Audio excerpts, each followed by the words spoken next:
All right, we're live now. So, joining me today on another Friday drum hang. I'm thinking about rebranding that, by the way. I think that's Fridays are still hard, even during a pandemic, to nail people down. But Yeah. Friday drum hang with Seth Rausch, who's currently playing with Keith Urban um, as Thanks for much as having me. possible. Yeah, thanks for Yeah. joining me. I mean, your credits, also include Rodney Atkins, the band Perry, Sheryl Crowe, Chris Young, and of course Little Big Town before Keith's touring gig. So that's could go on and on. You've got quite the discography, if you will. Well, yeah, it's been a fun ride thus far for sure. No kidding. So we Thankful. were, Very thankful. yeah, no kidding. We were just talking a little bit before about how much things have changed with the pandemic and things like that. Um, I wondered if maybe you could just kind of talk a little bit about what you're doing to pass the time right now. Um, just keeping busy with the family for sure. Just playing, trying to be down in the drum room, being creative, making music in any, form or fashion. Um, Mowing a lot of grass. Yeah, just trying to do some fun things. It's kind of crazy. I took on a project of building an outdoor brick oven Oh because I wow! love pizza, being from New York, and I love making fires. So I did that. That's been awesome. I started it in April and just finished it a few weeks ago and Oh my cooked God! it cooked in it about 3 times already. It's awesome. Crazy. Is it Yeah. how big is it? It's pretty big. Yeah. It's probably 7 feet tall. It's full on. A lot of cement blocks, bricks. The It's real cool. the real Yeah, deal. yeah. It's a That's lot of fun. crazy. You So do a lot of construction kind of stuff. I like to. I mean, I have. Um, I definitely am into it. Yeah. I'm always swinging a hammer or trying to put something together. For fun or whatever. But yeah, Cool. And yeah, you said you live out in the country.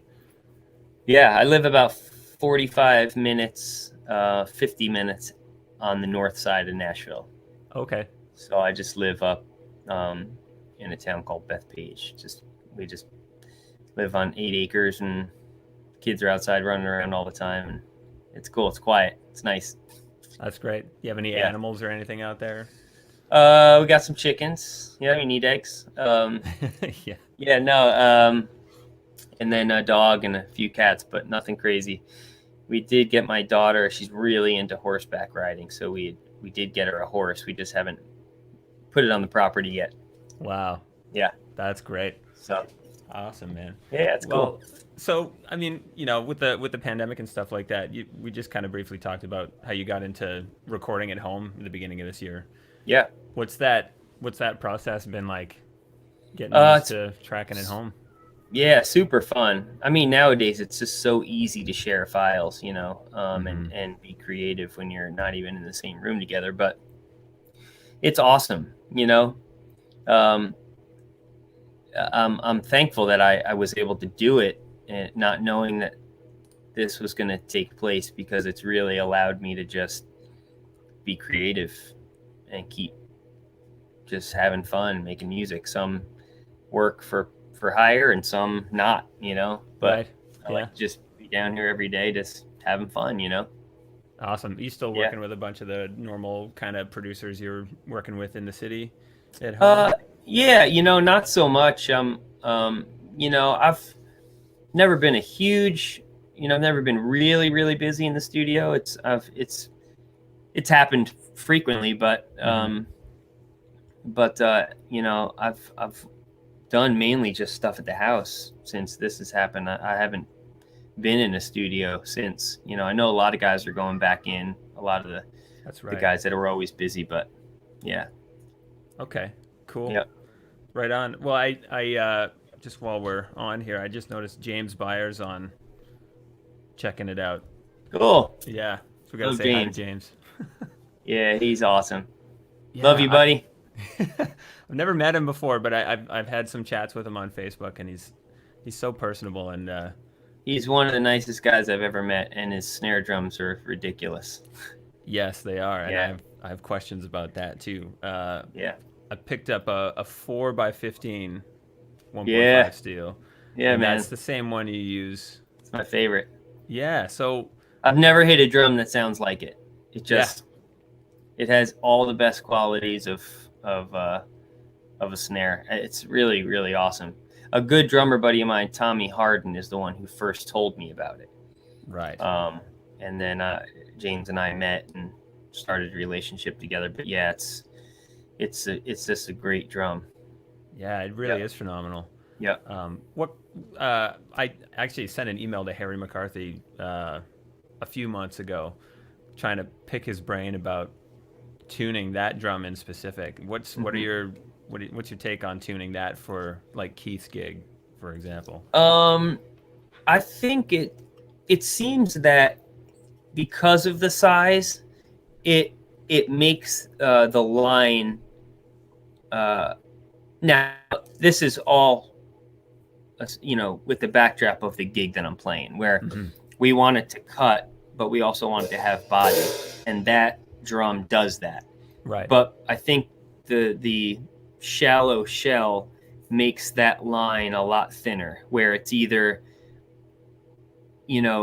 depending on how you want it to respond, it's that more sensitive, which is awesome, Yeah. and the response is great because the sound isn't having to go all the way down to a 6.5-inch deep drum, and it's very responsive, and it pulls ghost notes out like ridiculous. But Yeah. There'll be days where we'll have it and it sounds amazing, and then you get into the context of the show and you find that maybe it's too tight or just a little too loose, Right. and it takes the slightest amount of adjustment for it to make a big difference, Yeah. that we've found. But like I said, that's in the context of the gig. Mm-hmm. As far as the drum goes, it sounds awesome tuned lower, and it sounds awesome tuned higher. And what's great about it is that you can tune it higher than you would a normal drum, but because of the 15-inch head, it gives more. Yeah. So you can tune it up to where it cracks, but when the stick hits it, because it's bigger, it's like a trampoline. It gives more and still feels comfortable to the stick, where if you took a regular drum and just tweaked it up, it just sounds like you're hitting a wooden table.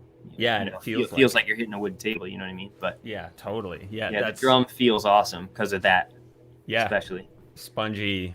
Yeah, really Yep. nice to play on. I'm gonna have Yep. to get James on here one day. James, we're gonna talk. Yeah. Yeah, he's uh, an awesome guy, man. yeah, that's I've only ever heard good things about people meeting up and hanging. So Yep. um, And I have here in the studio, I have one of the 5 by 15, oh 5 wow, or 5.5. James, I'm sorry if I'm forgetting the 1/2 inch. But it's a 5 or a 5.5, right? and so it's a monster. It's awesome. No So kidding. great. Yeah. You find you use that for deeper tunings, or you still kind of use it for Or both. yeah? Yeah, both. Hmm. Does so much. Crazy. Yep. While we're on the topic of tuning and drums and stuff for Keith's gig, um, obviously the last couple years your kit has kind of exploded, and now it's Yeah. this kind of monstrosity of all kinds of I know. different toys and stuff. What's kind of the thought process behind that? I mean, obviously Keith's kind of going more he's leaning heavily on more electronic elements in the pop kind of um, direction.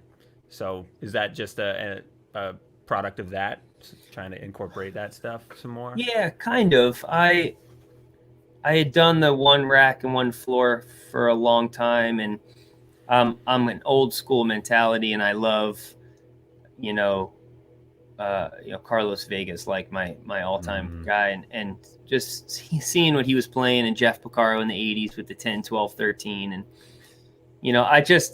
I was kind of always drawn to that, but and I played it early on, and it was just like, it's just not realistic right now. And so I just was like, man, I've never been the 5-piece or 4-piece guy, but I try it, and it actually was really comfortable, and that's what I played, essentially for 15 years. One rack and one floor. For a while, one rack and two floors, but right. And it was funny. I was kind of Keith's record, the latest record. It definitely had more notes in it. A lot of them were programmed, but it wasn't just. There was definitely 3 to 4 tom notes, and some of them were somewhat signature to, where where you get a definite spread of, and so I was like, man, I wonder if it would be cool to start growing the kit a little bit, know. And coincidentally, Keith texted me and he said, man, what would you think about playing a bigger kit next year? And he sent me a picture of, of a lot of drums. It was right. kind of jokingly, but, it had concert toms going around like a Phil Collins type thing. But nice. But anyway, it just was like, got me thinking, and just decided to go 12, 13, 16, throw the 13 in the middle, over on the right between the one up and one down. And then instead of doing just a 10, do 2 concert toms, and the 8, it's almost a challenge for me during the night. Like, okay, when this fill comes up, I'm going to try to incorporate that 8 and start like a bar earlier or something, Right. But yeah. But for all intensive purposes, it's the 10-inch concert tom that gets played the most. Okay. But yeah, and then just to add to it, we threw another one of the concert toms over on the left side with an electronic head on it. Oh yeah. Some of the samples and loops I'm playing live. So that just made it look. And then there's a side snare, which is just a normal side snare that gets played for hip hop type higher pitched stuff. Okay. Yeah, the kit just started looking like it was throwing up on itself a little bit, I mean, it looks great. But it's fun. It's super comfortable, Nice. Yeah. You're a fairly tall guy. Yeah, I'm 6 foot. Okay, yeah. You sit really low. Do I? Would that be? I don't know. It looks like you have really long legs when you're playing. Yeah, I did. I with this kit. Yeah, and I shouldn't have asked that question. Yeah, I do. The seat's usually about. And when I was playing the smaller kit, everything started coming down. Okay. Yeah. And so the rack tom wasn't so much over the bass drum, and it just started kind of going down the cylinder, and okay. So I would get lower, and I really actually found that my legs were working really hard. I mean, there's no, you know what I mean? Like, I'm not only am I lifting the bottom part of my leg, but my entire, upper leg and everything. So, but anyway, once I put the toms over the bass drum again, I am sitting a little bit higher now than I typically was. Yeah. Cool. Yeah. Maybe that's what it was. It's just like, kind of seeing where your legs were at. It's like, he's got to be like 6'5" or something. Like, yeah, it's crazy. Yeah. That's really cool. So kind of talking about the electronic elements of his show a little bit. Yeah. You'll have to forgive me. I forget the name of the dude playing all the electronic stuff. Oh, Nate. You. Yeah, Nate. Yeah. So he's playing the iPads. Yeah. Yeah, exactly. It's a spaceship over there. Yeah. When you guys were working stuff out in rehearsals and things like that, is there quite a bit of back and forth between? I'm assuming he plays a bunch of the kind of loopy stuff over there, or is it coming from like the Ableton rigs? It's coming from both. Mm-hmm. The cool thing about Nate's setup is it, kind of with me too, where it was nice when possible to separate loops, maybe during an intro or a verse where I wasn't playing the kit yet, and be able to play them. Right. I've got an electronic kick pedal and break them up and be able to play them. And that's essentially what he's doing, where he can take a signature lick that might be a bar or two, right, and visually fire it. right, It's, and so in that regard, he's playing parts that he can fire along the way in real time, right. which is great too, because if the main Ableton rig went down, there's still a fair amount of stuff that he can, at least you hear the signature lick, or you hear, whatever. Right. But there is stuff that's rolling, with the click. Kind of the way things are. Mm-hmm. Cool. So did it take a, this is going back years now, when you first started with Keith's gig, did it take a while for you to kind of settle into how things were working, or was that a pretty big transition in Keith's live show anyways at that time, that everybody kind of had to? It was pretty similar at that point. With Little Big Town, I was the one manning the computer, and it was okay. It was fairly, I don't want to say simple. That's not really the word. I took over the rig as it was when Chris left it, which is basically an Ableton session with a bunch of files that got fired, and if something went awry, they got stopped. Right. I mean, it was, I was doing some stuff where, like even with Little Big Town, where I would start something and then the intro would be as long as the intro was, and I would advance or stop and restart when the definitive verse started, and then I know that the arrangement was there. Right. But it was definitely an adjustment in the regard that there was a lot more riding on it in Keith's gig. Okay. Because of the nature of the music, and I say that, but also Keith's an unbelievable musician, and we do a bunch of gigs throughout the year where it's just raw as a trio, because he loves to play, and the gig just calls for it. And so there was never a shortage of what are we going to do right now. We just would play, Right. But it was definitely a hot seat for sure, when things, would geek out, and so. But it was good. It was a great learning, and it was a good stress in a way. It was kind of just made you really aware of what was happening. Right. Just kind of. But it's hard when you're playing, and when you've entered the song and something's happening, your hands are tied. Yeah. But okay. But it's a beautiful thing now to have a guy manning the tracks. As time goes on, I think that it's another whole. I mean, it really, if the keyboard player had to play keys and monitor tracks, it would be tough. If the bass player had to do it, if the drummer had to do it, it would be tough. Yeah. I mean, it's to have someone dedicated to that, where as time goes on, there's so much more sonically riding on it. Yeah.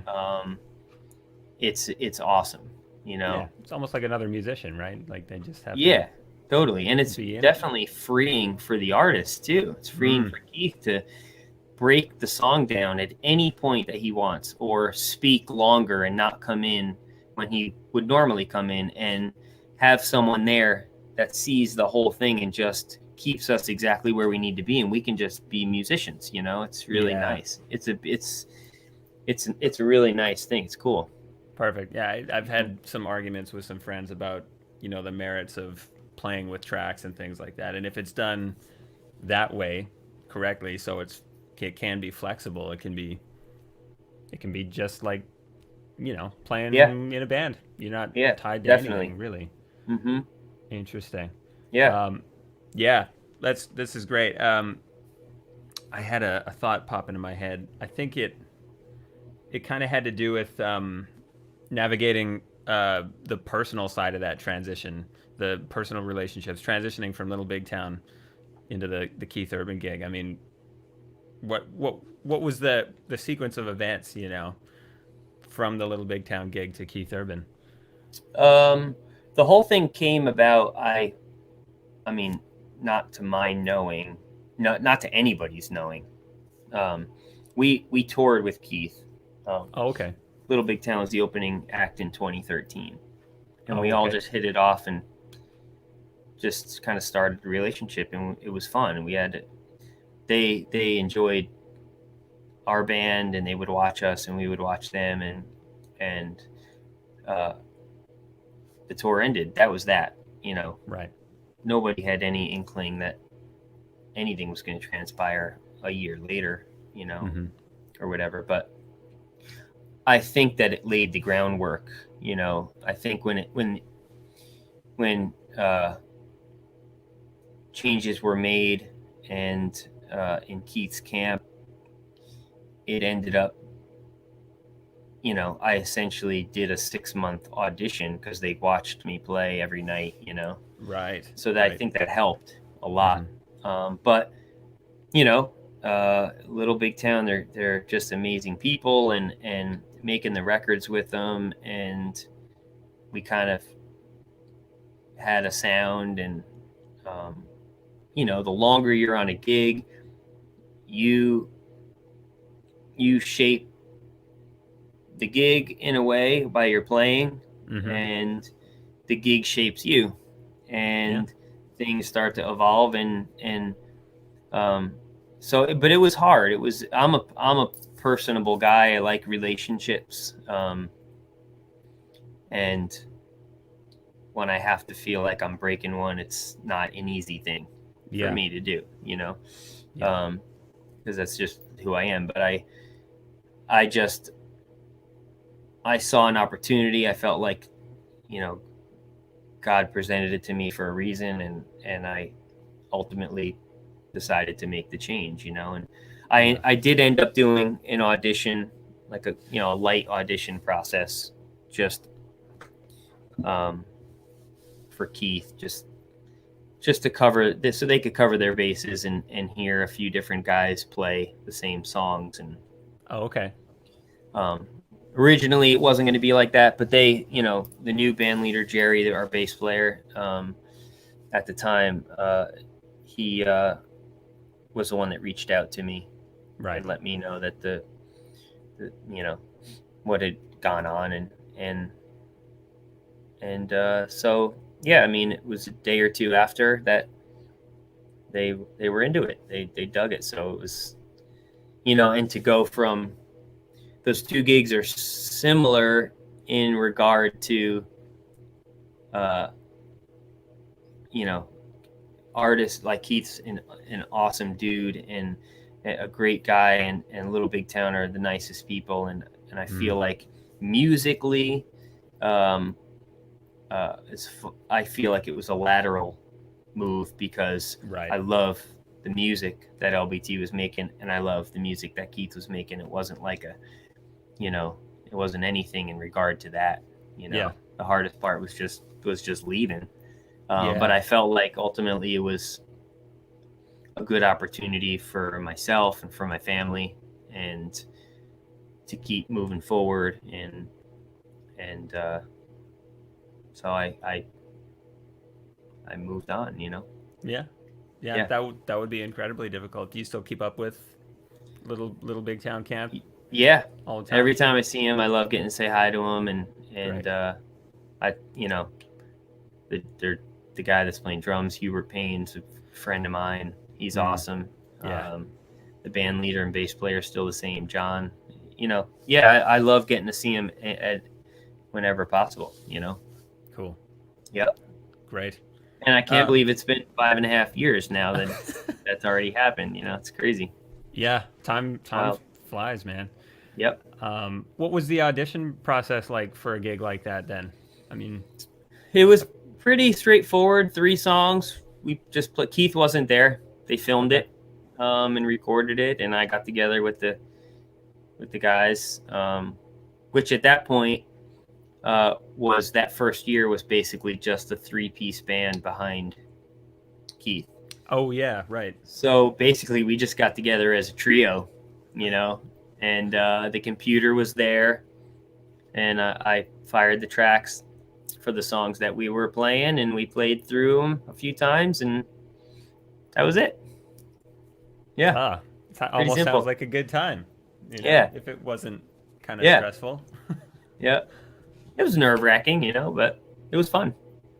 Crazy. So Yeah, how do you find balancing, your family life with that touring gig? Like you guys are on the road lots yeah. normally, right? It's funny. It's a lot. Obviously not for anyone here recently, but um, it's during a touring year when it's really busy. It's there's definitely a balance that has to happen.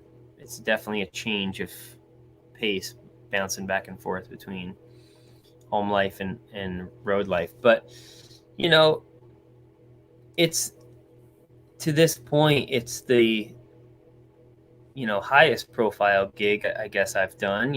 But Mm-hmm.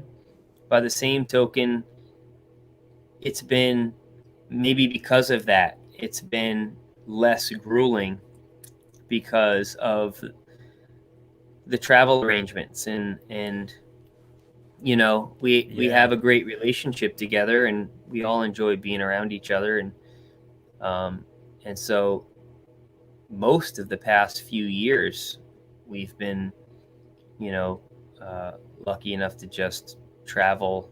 A lot of times we'll charter out the same day and be back that night. you know Crazy. I mean, the past 3 years has been mostly that. So Really? it's a lot more streamlined. So I mean, and that was one of the things that that was a decision making thing too, because it's a lot more time at home. Where we have a show tonight, and I'm mowing my yard and having breakfast with my family at 10, 11 o'clock. And it's like I don't have to leave for the airport for a few hours, and then at 1:30 in the morning I'm back at my house. It's really surreal. It's like I feel like I'm in Back to the Future every time. Going on the road isn't supposed to, in your Yeah. mind isn't supposed to feel like that, and then you kind of get home and you're like, wow, what just happened? What did I just do? Yeah. Like we just saw people 3,000 miles away Oh at man. a concert, and I'm at my house right now, and it's like trippy. It's something that I'll always be thankful for and enjoy, but I don't know if I could fully ever get used to it, meaning like this is normal. You know what I Right. mean? Yeah. Because it's nice, it's unique, it's fun. I'm super thankful for it, for sure. Yeah, absolutely. It's definitely it's not the norm from what I I don't take any understand. of it for granted, Yeah. not for a second. So That's great. Do you find that with things being a little less grueling in terms of being on the road for so long, do you find that have you ever run into like physical issues playing lots, fatigue from being on the road for a long time, anything not like so that? much being on the road. It's crazy. I started playing drums when I was 3 years old, and I'll still have gigs where I'll play and have these gnarly blisters on my hands, and my hands are full of calluses. But it's like, man, really? Like, does that need to still happen? Yeah. Yeah. But I do.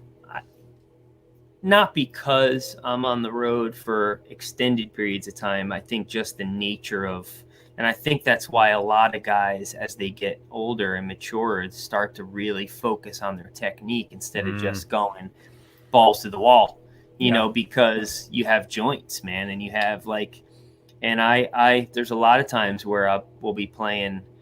I remember when I first got the gig, and it probably had a lot to do with just being tense of like playing this the right way and making it feel, it's high intensity. Like Days Go By, man, solid backbeat snare grooves with intensity are like, you know, it's like my nemesis. It's just like, because my thumb joints will start to burn, and Oh, I don't know really? why. Like my thumbs have always just kind of, my joints and my thumbs have always just kind of been finicky, and I have to really concentrate on staying relaxed, because if I tense up too much, once they get to a point I'm kind of toast, you know. Okay. It's weird. It's just everyone's different and unique, you know. But Yeah.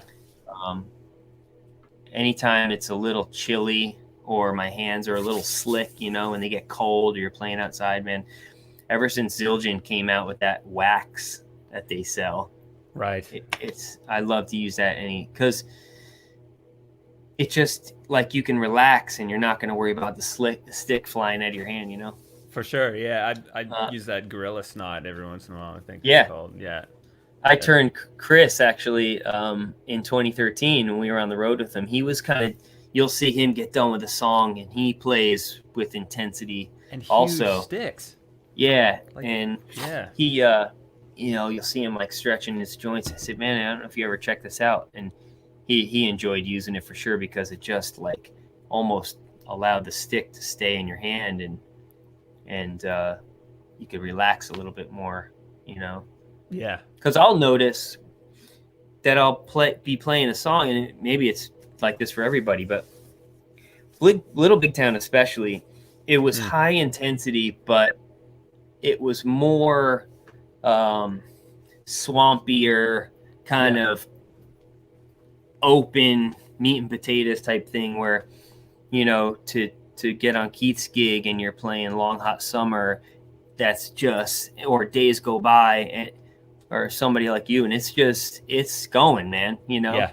And with Little Big Town, I would find myself literally, I would never be on the stick. The stick would always live butt end in my hand. Like really? I couldn't, and I'm over that now, and I'm kind of back to normal, you know, where I never could get my backbeats to feel good because I wasn't used to it coming into the meat of my hand, which is normal, you know? Yeah, right. And I was using longer sticks at that point in time. It looked like I had two big broomstick handles, you know, but that's now crazy. But yeah, I think as my hands fatigue, I'll notice throughout a song where I have to just kind of keep coming back up, you know, because once you get to the point of no return, man, it's like hanging on for there's dear nowhere. life. Yeah, there's nowhere left, you know. Oh man, that's crazy. Let's talk about the sticks then, because you have a signature stick with Innovative. I do, yeah. Let's just if we could talk a little bit about your relationship with Innovative and where that started and how you ended up with your own stick. And man, I was on the hunt there for a while. I just was searching for, do I go bigger? I don't know. I was just trying to figure out, and I went like absurdly to a size that was, this is ridiculous, you know. Yeah. But I think part of it, taking nothing away from Vader, they were amazing, and Chad and all the guys are awesome, and I had a great relationship with them. I just seemed to be searching, and I couldn't get weights to be whatever, and I knew that Innovative was in town, and I just Harry and I decided he said, man, you should check them out. They're just nice guys, and their facility is small, but it's really kind of cool and state of the art. And I wasn't necessarily looking to go anywhere. Like you said, I'm a relationship guy. I was there for 15 years or something like that, you know. 13 years. Long time. Yeah, and but the Innovative guys were awesome. They were really gracious and let me try some stuff, and I just dug it, and I dug that they were close. You know, they were right here, and so ultimately decided to make the change. And a signature stick I never expected or felt like, but it came up. They had a stick in the Legacy series, the 3A, which I really dug. I'm a wooden tip guy, more of a round ball kind of instead of the acorn, and they had this stick, and I really liked it, but I felt like, and I still like to use it when I'm doing sessions and stuff, but I felt Okay. like maybe it wasn't going to give me, I wanted something a little bit bigger for playing live, especially for Keith stuff, you know. So we basically used that as a launching pad and just kind of plumped it up a little bit. And I don't know, this is terrible. Anyway, I think it's a little bit longer than the 3A. Okay. But because the whole thing kind of grew a little bit, and it's just it's not too big, it's not too skinny, but it just has a nice ball on the end, and just it's cool. Lets you bring out ghost notes and have a nice solid backbeat. And cool. Yeah, so yeah, it is a neat here stick. It is, everybody. Yeah. Go check it out. The ad, yeah. Right there. It is. Just put a .com at the end of it. Yeah. With a yeah, SethRausch.com. Yeah. No, innovative.com. Innovative.com. You could also go to your website too if they want. Yeah, you can do that if you want to. Anyway. Yeah, it is a neat stick. I had a friend, Casey Todd. He's with Innovative down there. I had him bring a bunch of sticks back up when he was playing with an artist up here, and I think I tried yours and Chris's and Near's stick, and it was Near's stick that really kind of stuck out to me as like, Innovative's kind of doing some. Yeah, cool I haven't stuff. seen a tip ever, I don't think, than what's on Near's. Yeah, I think ProMark's copying the design. I think like Carter McLean's playing the same kind of design. Okay. But yeah, it's like an arrowhead. Yeah. You know? And it thick stick too, long taper. Yeah. Feels really cool. Yep. Yeah. So, shout out to Innovative Percussion and Henry. Yeah, super. Those guys are awesome. They've been nothing but cool, and I'm thankful to be a part of the team, and their stuff's amazing. Mm-hmm. Yeah, absolutely. So going back to your thumbs issue and your sticks being in your palms and technique and stuff like that. Have you? I think I was listening to a podcast not too long ago, and you said you've only taken a handful of lessons ever in your life. Yeah, I think I took more lessons after I moved here. Okay. Before I was really getting gigs, and obviously wanted to get a gig, and would live at Forks Drum Closet. I'd go there multiple times a week. And one of the first guys I met was a guy named George Lawrence, who some other musician friends that we had met here at church and stuff said, man, I got to introduce you to a friend of mine. And it was George. So it was a lot of not only expanding your library and vocabulary of feels of grooves and rudiments and licks and all that stuff, but it was more about making sense of a lot of stuff that I was already playing or was aware of, but because I wasn't formally schooled, I just kind of learned by ear. And I'd look at something on the paper and and then it would be played for me, and I would be like, oh yeah, well that's just this, Right. But I wasn't. It was that sort of thing, Okay. But it definitely helped establish a relationship. George was still holding artist gigs here in town, and it ultimately led to some auditions. But then it led to him leaving a gig, and it was actually the Wilkinsons. You may be familiar with them. Yeah, it's a trio. Familiar with them, yeah. And that was kind of my first. I landed a tour bus gig, Nice. That he kind of handed off to me, but yeah. And then as you grow, I mean, everything is a lesson. Everything's a lesson. You just keep listening and learning. Just the innovation in playing styles and what guys do today is just, it's wild, Yeah, no kidding. And so much to pick up from everybody. Yeah. Any desire to study with anybody in particular? Like, if there was anybody you could go and grab a lesson with, who would that be? Man, I don't know. That's a tough question. That's yeah. You Try know? to ask at least one tough question Yeah. I mean, an interview. I've met him a handful of times because he's friends with Harry and everything. But just to say I took a lesson with Steve Gadd, it would just be awesome, you know.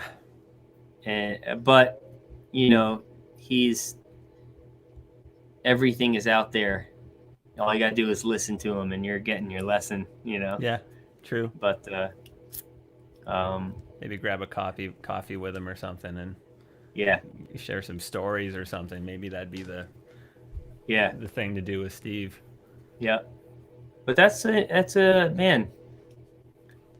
I don't know. I think nowadays there'd be multiples just because there's different areas of, you know, I'd love to.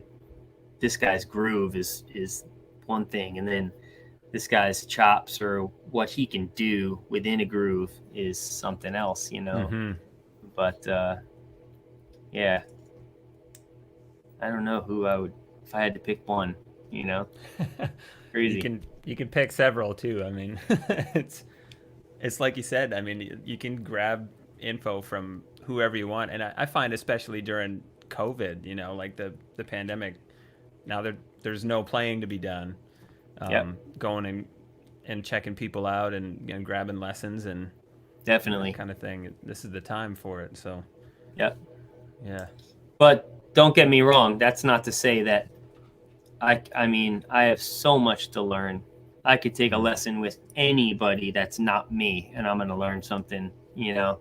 For sure. Because that's the nature of the game, you know. Yeah. Oh, sorry. Go ahead. No, go ahead. I was going to ask, is there, you go and hang with a bunch of drummers in Nashville and, you know. Man, it's been a while. Yeah. It's been a while. I need to get with a drum hang, lunch drum hang or something, you know. Yeah. It's been a while since I've done that. Interesting. Yeah. Yeah. I think Ben Caesar and those guys for a while. I follow them on Instagram. They're always That's right. hanging out all the time, and Yep. that seems like it'd be a pretty good time. Yep. Do you find that? I guess this is more of it's a different kind of changing gears question, but you know, you're talking about hanging at Forks when you're a kid all the time. You still think kids are doing that? You know, going and hanging at Forks, and is that something that still happens? They're working their way. I think so. Yeah. I think so. I hope so. You know, I would always, anytime I'm down there, I would see young drum. I mean, I would recommend it. You know what I mean? Just go down there and be around the drums and be around players and you just see so many people come in and out of there that you could talk to and meet and get insight, you know, for sure. How long? Not to mention the lessons, you know. Yeah, right. I forgot they teach out of there too. How long was it from when you moved from New York to Nashville that you ended up with that first tour bus gig? The Wilkinsons, like I said, was the first consistent thing. I had done other things scattered about here and there, but I moved in 96. Okay. And I got with them in 2001. Okay. So a few years. You know, it was that 5 to 7. You know, I've seen people's journey happen a lot faster. Mine's always been just one of these, you know. But yeah, it took about 5 years to really start, you know, establishing, you know, a little bit of your cred and just learning and growing and finally having a door open up, you know? Right. Yeah. So that 5 to 7 is accurate still. Yeah. Rough. Yeah. But, you know, that's to say that, man, anymore, I don't know what if I would even say that it would be that. I mean, we were still just on the cusp of social media. Right. I mean, it wasn't even really a thing yet. And now you have the ability to know everything about anybody and see what they've done and where they're playing and how many times they've played and look at numerous videos of them playing.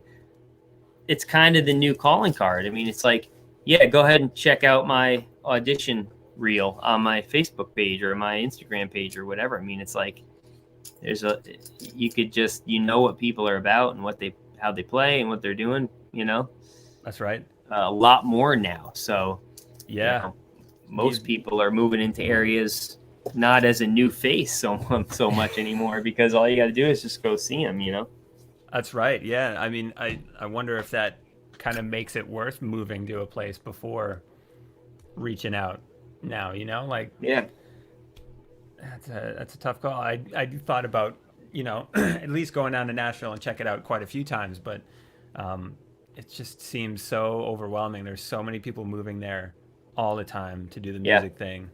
I know. Yeah, it's a lot of people in a small area for sure. Yeah. Yep. More and more every day. Let's just we can start wrapping this up, I think, soon. I don't want to take up too much more of your time, but yeah, no, man, I'm just happy to be here. I appreciate it. Oh man, likewise. Also, I should mention too, Frank would appreciate it if I mentioned this one's brought to everybody by Morning Buzz Coffee out of Hamilton, Ontario. Frank Corin and Ed Mortensen are there are a couple musicians. They started a roastery out in Hamilton, and they sent me some coffee to plug on this thing. So cool. I got to put the little. I'll have to look them up. Yeah, there's a little ticker there. All right, nice. Yeah. So we're just talking about your brother's music there. You got a fairly musical family. Yeah, I grew up listening to my uncles play, and that's kind of what drew my dad to want to come down to this area to relocate the family. And he's a great songwriter, acoustic player, like James Taylor type style. And oh wow. But yeah, I grew up listening to music. My brother took to the guitar, and my cousin's down here. He plays guitar and drums, and we just enjoy, making music together. It's awesome. Great. So your dad then relocated your whole family down there? Yeah. Yep. Okay. Yeah. Interesting. So we're all down here now. We've been down here since the mid-90s. I mean, I have a huge extended family, most of which is still back up in the Catskills where we grew up, But yeah, my parents, siblings. I have one sibling that lives out of state in Virginia. Okay. And nieces, nephews, but otherwise we're more or less here. Our immediate family's here. Awesome. So you just didn't do the family band thing like a lot of people do. Yeah, we did. You did. Yeah. And you travel around and play and stuff. And my uncles played all over the place. They actually got to a point where they met with record execs in the 70s, and they just kind of chose to not go that route and focus on having the family. But I'm thankful for it. I mean, that's how we grew up. We were sleeping on monitors, and everywhere they played, every family get together, weddings, festivals, we were there, so it was cool. Amazing. Yeah. You do a lot of writing with your brother too? Just on the musical side, not too much like, pen to paper stuff. Okay.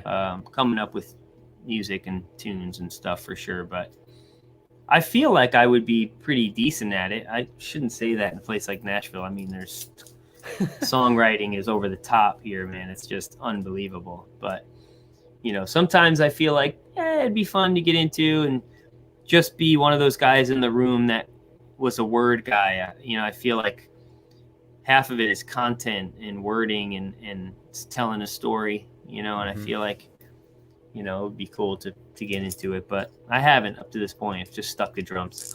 Yeah, fair. So do you play any other instruments at all as well? I just dabble. Yeah, but drums is mainly it. I mean, I play kick drum, snare, hi-hat. So many instruments. Yeah, so many. Yeah. Fantastic. Well, I'm sure, I'd imagine living in Nashville and wanting to write would be pretty daunting, just to get started. Yeah, I almost think it's worse than wanting to move to Nashville and be a professional musician. I think it's even a little harder. You think so? Yeah, I mean, everyone's a transplant and everyone's a songwriter. you know. Yeah. But it's great. It's great music comes out of it. So Absolutely. yeah. Right on. I feel like this is a good kind of note to wrap things up on. So don't go anywhere. I'm gonna end the thing, and we'll chat for a minute Perfect. before we hang up. But I just want to thank everybody for tuning in and checking out this Friday Drum Hang. Thanks, James, for tuning in. Everybody go check out Beier Drums and get you one. Highly recommend it. Yeah, big time. Also, thanks to Henry at Innovative Percussion for putting me in touch with Seth and a bunch of the other guys on the roster. I'm super stoked to be on the roster with all of you guys. It's pretty stacked roster. So awesome. Yeah, thanks again, everybody, for tuning in. Next Friday, I have a guest lined up. I just have to announce it tomorrow, so be on the lookout for that. Thanks again. Thanks, guys. Thanks, Brandon. Thank you.